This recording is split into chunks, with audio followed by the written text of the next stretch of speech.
नमस्कार, टुडे हिमाचल में आपका बहुत बहुत स्वागत है और मैं हूं गीतिका पांडे। आइए नजर डालते हैं हिमाचल प्रदेश से जुड़ी हुई आज की खास खबरों पर।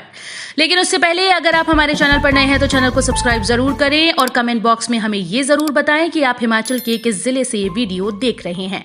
साथ ही हमारे व्हाट्सएप ग्रुप को जरूर ज्वाइन करें जिसका लिंक डिस्क्रिप्शन बॉक्स में है। तो चलिए शुरू करते हैं हिमाचल से जुड़ी हुई खबरों को जानने का सिलसिला। विद्यार्थियों के लिए 30 अगस्त तक बंद रहेंगे स्कूल। कोरोना की समीक्षा के बाद लिया फैसला। हिमाचल प्रदेश में स्कूल को विद्यार्थियों के लिए 30 अगस्त तक बंद कर दिया गया है। कोरोना महामारी की समीक्षा के बाद शुक्रवार को सरकार ने इस बाबत निर्देश जारी कर दिए। शिक्षकों और गैर शिक्षकों को पहले की तरह नियमित तौर पर स्कूल में आना होगा। सरकार ने आवासीय स्कूल को खुले रखने का फैसला किया। इन स्कूल्स में कोरोना संक्रमण के बचाव से बनाए गए एसओपी का पालन करना होगा। नियमों की अनदेखी करने वाले आवासीय स्कूल्स के प्रभारियों पर कार्रवाई की जाएगी। सरकार ने बीते दिनों कोरोना संक्रमण के मामले बढ़ने पर 22 अगस्त तक स्कूल विद्यार्थियों के लिए बंद रखने का फैसला किया था। शुक्रवार को सरकारी अवकाश के दौरान मुख्य सचिव ने शिक्षा विभाग के अधिकारियों के साथ स्कूल्स को खोलने को लेकर की गई समीक्षा बैठक के बाद दोबारा से स्कूल्स को बंद करने का फैसला लिया। राज्य आपदा प्रबंधन की ओर से इस बाबत लिखित निर्देश जारी कर दिए गए। आवासीय स्कूल्स में पढ़ने वाले विद्यार्थियों के लिए स्कूल खुले रखने के लिए तर्क दिया गया कि अगर इन विद्यार्थियों को घरों में भेजा गया तो कोरोना संक्रमण की चपेट में आने की आशंका बनी रहेगी। ऐसे में इन स्कूल्स को बंद नहीं किया जाएगा। शिक्षा विभाग के अधिकारियों को आवासीय स्कूल्स का लगातार औचक निरीक्षण करने का जिम्मा सौंपा गया। बता दें कि कोरोना के बढ़ते मामलों को देखते हुए प्रदेश सरकार ने हिमाचल में प्रवेश के लिए कोविड वैक्सीनेशन प्रमाण पत्र या नेगेटिव रिपोर्ट के अलावा ऑनलाइन पंजीकरण करवाने की शर्त लगाई है। हर रोज या वीकेंड पर आवाजाही करने वालों जैसे उद्योगपतियों, व्यापारी, आपूर्तिकर्ता, उद्योगों के कामगार, परियोजना प्रस्तावकों, सेवा प्रदाताओं, सरकारी कर्मचारियों, मरीजों आदि के लिए कोविड वैक्सीन की दोनों डोज के प्रमाण पत्र या आरटी-पीसीआर नेगेटिव रिपोर्ट की शर्त में छूट दी गई है, बशर्ते उन्हें 72 घंटों के भीतर लौटना होगा। वो राज्य से बाहर गए हैं तो भी 72 घंटों के भीतर लौटना होगा। वहीं अभिभावकों के साथ जाने वाले 18 से कम आयु के बच्चों के लिए कोविड वैक्सीन की दोनों डोज के प्रमाण पत्र या आरटी-पीसीआर की नेगेटिव रिपोर्ट की जरूरत नहीं होगी। जयराम बोले, पर्यटकों नहीं शादियों से फैल रहा कोरोना। मुख्यमंत्री जयराम ठाकुर ने कहा कि हिमाचल प्रदेश में सैलानियों के चलते नहीं बल्कि शादी समारोहों में जुट रही भीड़ के कारण कोरोना के मामले बढ़ रहे हैं। उन्होंने कहा कि प्रदेश के ऐसे क्षेत्रों में भी संक्रमण के मामले बढ़े हैं जहां सैलानी जाते ही नहीं। उन्होंने कहा कि पिछले दिनों जो शादियों का दौर चला उससे कोरोना के मामलों में बढ़ोतरी हुई। सराज की एक पंचायत में 49 मामले सामने आए। इसका कारण शादी में भारी भीड़ का उमड़ना था। जिला चंबा में भी इसी कारण मामले बढ़े हैं। उन्होंने बंदिश बढ़ाने के भी संकेत दिए। सीएम ने कहा कि प्रदेश में 93% लोगों को पहले वैक्सीन लग चुकी है। कोरोना के मामले बढ़ने से प्रदेश सरकार 24 अगस्त को होने वाली कैबिनेट की बैठक में जनसभाओं पर रोक लगाने का फैसला ले सकती है। 3 संक्रमितों की गई जान, 401 हुए रिकवर। जानिए पूरी डिटेल। हिमाचल में शुक्रवार को भले ही कोरोना मामलों में कमी आई लेकिन मौत का आंकड़ा बढ़ गया। प्रदेश में शुक्रवार को 3 लोगों की कोरोना संक्रमण से मौत हुई। वहीं स्वास्थ्य विभाग की रिपोर्ट के अनुसार 155 लोग कोरोना संक्रमित पाए गए। ठीक होने वालों का आंकड़ा काफी राहत भरा रहा। प्रदेश में 401 कोरोना संक्रमित पूरी तरह से ठीक होने में कामयाब हुए। हिमाचल में आज तक 2,11,432 लोग कोरोना की चपेट में आ चुके हैं, जिनमें से 2,05,448 कोरोना संक्रमित पूरी तरह से ठीक होने में कामयाब हुए। प्रदेश में आज तक 3,546 लोगों की कोरोना के चलते मौत हुई। हिमाचल में खुले रोजगार के द्वार, कैंपस इंटरव्यू में होगी सैकड़ों पदों पर भर्ती। हिमाचल में बेरोजगार युवाओं के लिए नौकरी का सुनहरा अवसर है। युवाओं के लिए मल्टीनेशनल कंपनीज ने रोजगार के द्वार खोल दिए हैं। ये कंपनीज कैंपस साक्षात्कार के माध्यम से युवाओं को रोजगार उपलब्ध करवाएगी। हिमाचल के कांगड़ा जिले में और मंडी के जोगिंद्रनगर में इन कैंपस साक्षात्कार का आयोजन किया जाएगा, जिसमें सैकड़ों युवाओं को नौकरी मिलेगी। औद्योगिक प्रशिक्षण संस्थान शाहपुर में 25 अगस्त को दिल्ली की ARGL लिमिटेड कंपनी कैंपस साक्षात्कार के माध्यम से अप्रेंटिस का मौका देगी। औद्योगिक प्रशिक्षण संस्थान शाहपुर की ट्रेनिंग व प्लेसमेंट ऑफिसर नीलम रानी ने ये जानकारी दी।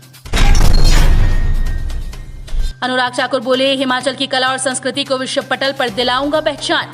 केंद्रीय सूचना और प्रसारण मंत्री अनुराग ठाकुर ने कहा कि हिमाचल प्रदेश की कला और संस्कृति को अगले 10 वर्षों में विश्व पटल पर पहचान दिलाना प्राथमिकता है। होटल पीटर हाफ शिमला में शुक्रवार सुबह प्रेस वार्ता में अनुराग ने कहा कि हिमाचल के संगीत की मिठास पूरे देश में चर्चित है। हमें अपनी संस्कृति को बढ़ावा देना है, इस विरासत को लुप्त नहीं होने देना। उन्होंने कहा कि आजादी के 75 वर्ष पूरे होने पर अपने संकल्प में कला और संस्कृति क्षेत्र को चुना है।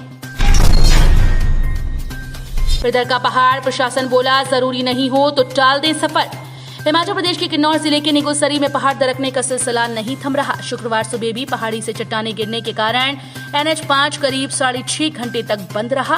इससे मार्ग के दोनों ओर वाहनों की लंबी कतारें लग गई। NH प्राधिकरण ने कड़ी मशक्कत के बाद नेशनल हाईवे को यातायात के लिए बहाल किया।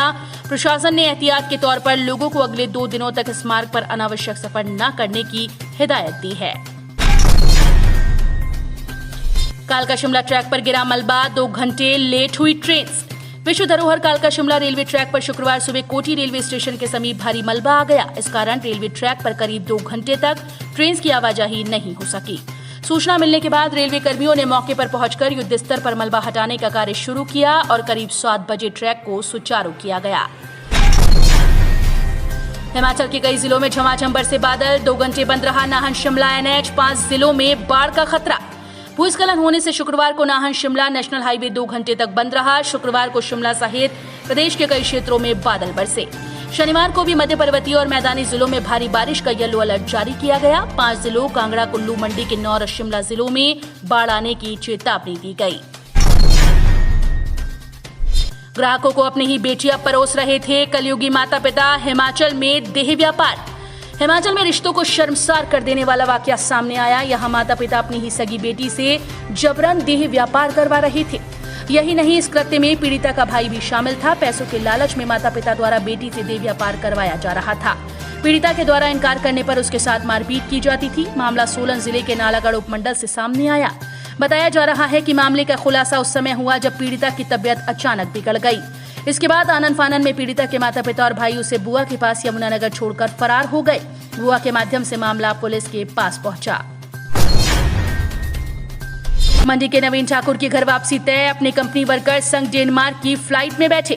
अफगानिस्तान में फंसे नवीन ठाकुर के परिजनों की टेंशन अब खत्म हो गई है। 3 दिन से काबुल एयरपोर्ट पर विमान का इंतजार खत्म हो चुका है। हिमाचल प्रदेश के मंडी जिले के सरकाघाट निवासी नवीन ठाकुर और उनके 90 साथियों को राहत मिल गई। भारतीय समयानुसार शाम 7 बजे नवीन ठाकुर और उनके 90 साथियों की फ्लाइट उड़ान भरेगी। खास बात ये रही कि नवीन सहित 90 कर्मियों को काबुल से सुरक्षित निकालने की व्यवस्था डेनमार्क की डेनिस कंपनी ने की।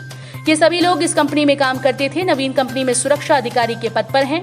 डेनमार्क पहुंचने के बाद सभी के स्वदेश पहुंचने की व्यवस्था की जाएगी। पहाड़ी से बह रही दूध की गंगा देखकर सभी को हो रहा अचंभा। देवभूमि हिमाचल में अधिकतर घटनाओं को देव आस्था और दैवीय चमत्कार के साथ जोड़कर देखा जाता है। यहाँ आए दिन नई नई घटनाओं के कारण कोई न कोई स्थान चर्चा में आ जाता है। इसी प्रकार की घटना मंडी जिले के द्रंग विधानसभा क्षेत्र के तहत आने वाली चौहार घाटी में देखने को मिल रही है। क्षेत्र की रोपा पंचायत के दाड़ू गांव में पहाड़ी से दूधनुमा तरल पदार्थ निकल रहा है। क्षेत्र के लोगों से हमें जो जानकारी मिली उसके अनुसार ये पदार्थ किसी एक स्थान पर नहीं बल्कि 6 से 7 स्थानों पर बह रहा है। जैसे ही ये तरल नीचे की बह रही खड्डे पर गिर रहा है तो कुछ दूरी पर बहने के बाद ये दही की तरह जम भी जा रहा है। बताया जा रहा है कि गांव के कुछ लोग मछली पकड़ने के लिए खड्डे किनारे गए थे और इन्होंने ही सबसे पहले इस दूधनुमा तरल पदार्थ को देखा। इन्होंने बाद में इसकी जानकारी गांव के अन्य लोगों को दी, जिसके बाद लोगों ने यहाँ धूप आदि जलाकर पूजा अर्चना करना शुरू कर दिया। तो ये थे हिमाचल प्रदेश से जुड़े हुए आज के ताजा तरीन समाचार। उम्मीद करते हैं आपको जरूर पसंद आए होंगे। थोड़े से भी अच्छे लगे तो चैनल को सब्सक्राइब और वीडियो को लाइक करना बिल्कुल ना भूलें।